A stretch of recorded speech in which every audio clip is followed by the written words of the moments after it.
Hello friends, खुलुमबाय नोंथांमोन गासैखौबो चेनेलाव बे समाव गासैखौबो फिन खेबसेबाव बरायना लाग्रोनाय जाबाय। दा जोंहा PM किसाननिफ्राय लोगोफोर गुड निउज मोजां खौरां सौफैदों।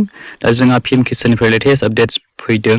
दा बे जोंहा इम्पोर्टेन्ट जागोन नोंथांमोननि थाखाय। नोंथांमोना भिडिअखौ जुसे मोजाङै नायलांबानो जाबाय, स्किप खालामजासे। आरो बेजों लोगोसे सिगाङावनो आङो खावलायहरनो सानखादों नोंथांमोना सोरबा जुदि चेनेलाव गोदानै फैदोंब्ला आरो दासिमबो चेनेलखौ साबस्क्राइब खालामनानै लाजोबलायाखैब्ला नोंथांमोना चेनेलखौ साबस्क्राइब खालामनानै लाजोबग्रोबानो जाबाय, जाहाथे नोंथांमोना बे चेनेलनि गेजेरजोंहा बेबायदिनो गोदान जब स्किम्स राङारि अनसुंथाइ बायदि बायदि नोंथांमोना लेटेस्ट इम्पोर्टेन्ट आपडेट्स मोनलांबाय थानो हायो फिउचारावबो। स' दायो जोङो मेन टपिकआव फैनि। दा जोंहा PM किसाननि समान निधि योजना, जायफोरा आबादारिफोर बिथांमोना PM किसाननि मुङावहाय राङारि अनसुंथाइ मोनो 2000 खरि, मास मोनब्रैजों खेबसे मोनो 2000 माने बोसोराव खनथाम मोनो, 3 किस्ति मोनो 3 टाइम्स। बिनिफ्राय नोंथांमोननि बोसोरावहाय 6000 जायो, 6000 जायो नोंथांमोना बोसोराव मोनो।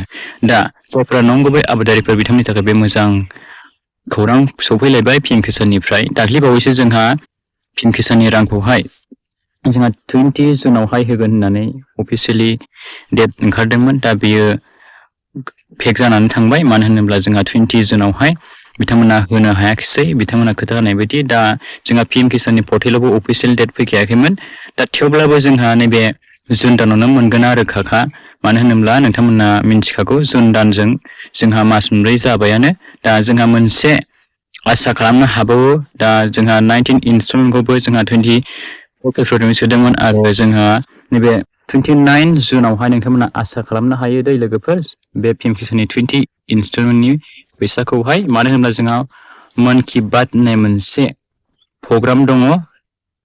बे प्रग्रामाव बे PM किसाननि 20 इनस्टलमेन्टनि फैसाखौबो रिलिज खालामगोन, बेखौहाय जोङो आसा खालामनो हायो। दा 29 जुनानो जोंना लास्ट डेट जाना फैबाय लोगोफोर। दा नोंथांमोना बेखौहाय आसा खालामनानै लानो हायो। दा बेवहाय मोनबा मोनबाय, मोनाब्ला जुन दान बारनानै नोंथांमोना मोनसिगोन आरोखि। दा नोंथांमोना बेखौ मिन्थिबाय लोगोफोर, माला मोनगोन फैसाखौहाय। दा बेनि अफिसियेल डेट फैथ'वाखै, थेवब्लाबो नोंथांमोना मन की बात होननाय मोनसे प्रग्राम दं 29 तारिखआव जुनावहाय।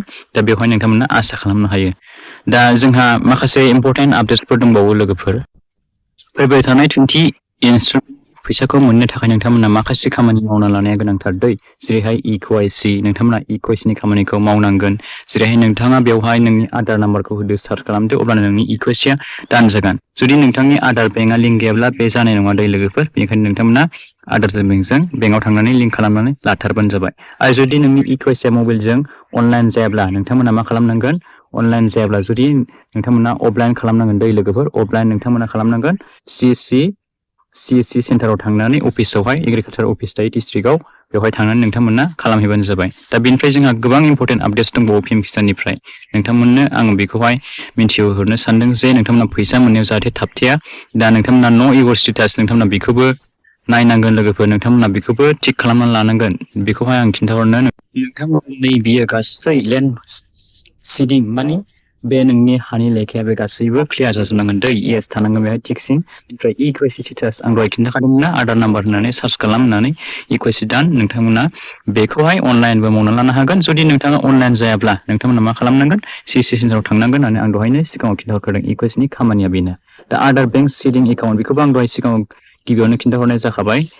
बे जाहैबाय जोंहा नोंथांमोना आधारजों बेंकजों लिंक थाथारनांगोन। DBT सिस्टेमनि गेजेरजोंसो फैसाखौ सोयो नालाय दानि डिजिटेल मुगायावहाय। दा बेनिखायनो नोंथांमोननि आधार बेंक एकाउन्टआ लिंक थानाया गोनांथार। नोंथांमोना बेखौबो आधारजों बेंकजों सोरनाबाफोर लिंक गैयाब्ला बेखौ बेंकआव थांनानै नोंथांमोना खालामनो हागोन। दा नोंथांमोना बे खामानिखौ मावना लाबानो जाबाय फैसा मोननायनि सिगां। आरो बेजों लोगोसे नोंथांमोननि नैबे F2 प्रसिड, जायफोरनाहाय F2 प्रसिडआ येस जानानै दंखायो फैसा हाबनायनि सिगां। दा बे F2 प्रसिडआहाय नोंथांमोना येस जाना थानांगोन, अब्लासो नोंथांमोना फैसाखौ मोनगोन। जुदि बेवहाय न'ब्ला नोंथांमोना फैसाखौ मोननाय नङा। बेखौहाय हयले मिन्थिखादों नोंथांमोना। बेहाय नै फैसाया अलरेडि सोना हरखाबाय बेबायदि देखायदों, पेमेन्ट प्रसिड देखायदों। दा बेंक एकाउन्टआव हाबाखै माने फैसाखौहाय रिलिज खालामाखै बेबायदि होनदों। दा नोंथांमोना बेबायदि नुगोन आरो स्टेटासखौहाय नायोब्ला। दा नोंथांमोनाबो बेबायदि दंना गैया गावबा गावनि स्टेटासखौ नायना लाबानो जाबाय। आरो जोंहा माखासे इम्पोर्टेन्ट आपडेट्स दंबावो, आं बेखौबो खिन्थाहरनो सानखादों लोगोफोर, जाहाथे नोंथांमोना फैसा मोननायाव रावबो थाबथाया।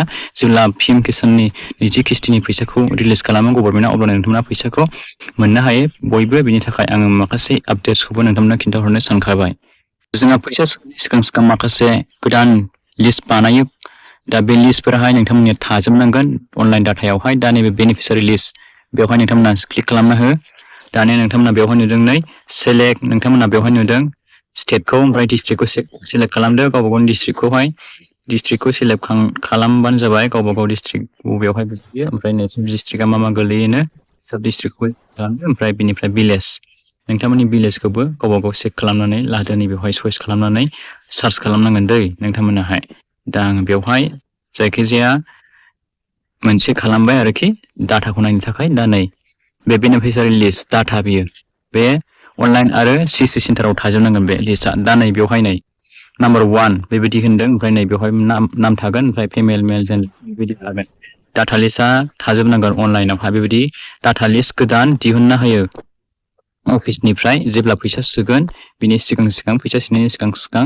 बे डाटा लिस्टफोरखौहाय नोंथांमोना गावबा गाव गामि वाइज भिलेज वाइज नायना लादो दै लोगोफोरनै बेवहाय गोबां बुरजा दं बे मोनसे भिलेजनि जोबनै बेवहाय गोबां बुरजा बेवहाय भिलेजनि माबा दं बेवहाय 190 जननि बेवहाय भिलेजनि मानसिफोर दं बेनिफिसियारि बिसोर गासैबो PM किसाननि रां मोनजोबगोन आरो बिसोर नंगुबै आबादारिफोर बिथांमोनाहाय रां मोननो थांगासिनो दङ दा नोंथांमोननि गावबा गाव भिलेजनिखौ नायनानै लाबानो जाबाय नोंथांमोनाबो बिदिनो मोनगोन ना मोना गावबा गाव बेनिफिसियारि लिस्टखौहाय बेबायदिनो चेक खालामबानो जाबाय दै मबाइलजोंनो चेक खालामनो हायो आरो रोङाब्ला नोंथांमोना कम्पिउटाराव थांनानै चेक खालामहैबानो जाबाय दा बेबायदि थाजोबनांगोन लिस्टआहाय अब्लासो नोंथांमोना फैसा मोनगोन जेब्ला फैसाखौ रिलिज खालामो आरो जोंहा मोनसे लेटेस्ट आपडेट्स दंबावो बेखौ आङो खिन्थाहरनो सानदों लोगोफोर दा नोंथांमोना PMS स्टेटास ट्रेकार लिरनानै फैबानो जाबाय दा बेवहाय फैनानै नोंथांमोना बिदि अफिसियेल साइट मोनगोन मोनसे दा बेवहाय नोंथांमोननि केटेगरि वाइज ओंखारजोबगोन दै बेवहाय PM किसानखौ चइस खालामदो बेयाव बक्सआवहाय ओमफ्राय पेमेन्टआवनो दोनबानो जाबाय नोंथांमोना ओमफ्राय बेखौ चेन्ज खालामनाङा पेमेन्टखौ बेयावनो दोन ओमफ्राय बेनिफ्राय एप्लिकेसन ID नाम्बार नोंनि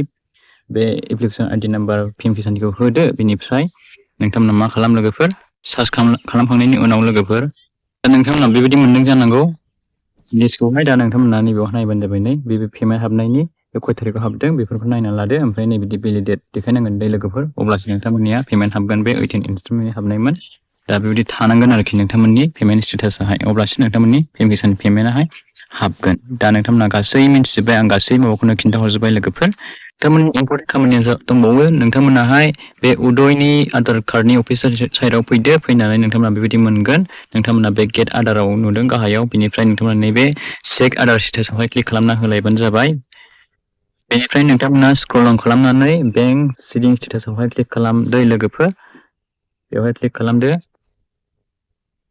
दानिया बेवहाय आधार नाम्बार आरो केपचा क'डखौ बसायदो बेनिफ्राय लग विथ OTP आवहाय खालामबानो जाबाय फेसबुक लगिनआव क्लिक मावदो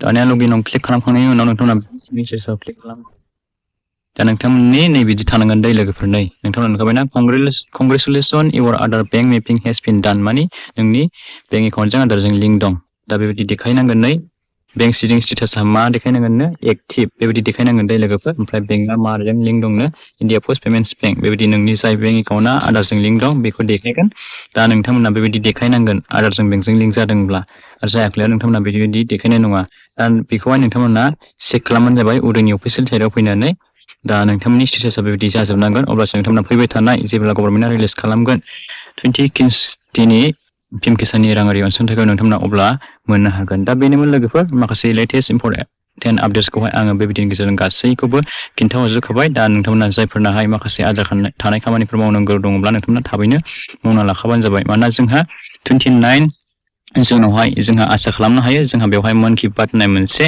प्रग्राम दङ दा बेवहाय नोंथांमोना आसा खालामनो हायो स' लोगोफोर नोंथांमोना भिडिअखौ नायनायजों लोगोसे मोजां मोनदोंब्ला लाइक खालामलांबानो जाबाय आरो बेजों लोगोसे नोंथांमोना गासै लोगोफोरनो शेयार खालामना होलायदो जाहाथे बयबो मिन्थियो आरो नोंथांमोना चेनेलखौबो साबस्क्राइब खालामनानै लाबानो जाबाय लोगोफोर हाजासे नोंथांमोना थाबैनो चेनेलखौ ग्र' खालामलांबाय थानो नाजालांबाय थाबानो जाबाय बेनोमोन लोगोफोर दिनै लेटेस्ट आपडेट्सआहाय स' बिदिब्ला नेक्स्ट भिडिअआव गोदान भिडिअजों लोगोसे फिन खेबसेबाव आरोबाव लोगो मोनगोन thank you for watching see you again bye bye and take care